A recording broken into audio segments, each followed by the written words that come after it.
Hey everyone, in today's video I'll show you how to make Block Blast Tan pink, whether you want a pink theme, background or pink block colors. This works on iPhone and Android, so let us do this.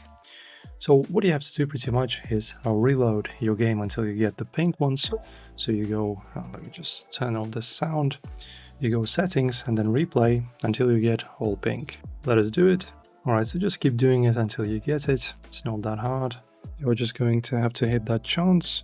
Alright, so for example, as you can see, we have all pink color on our blocks inside of the game, inside of the field with blocks. And now you can just start playing and filling up the pink ones like this until you get the score strike or something that you wish.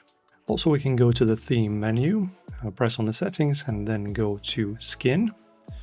And here you can just change your skin. So in the theme section, you just scroll through the available options. You can choose pink, rose, blossom or candy. These are the most common names used for the pink color set. Tap the theme and apply it instantly. And that is it. That is how you make your Block Blast pink on a device. If this helped, hit like and subscribe and let me know in the comments which theme you want to try next.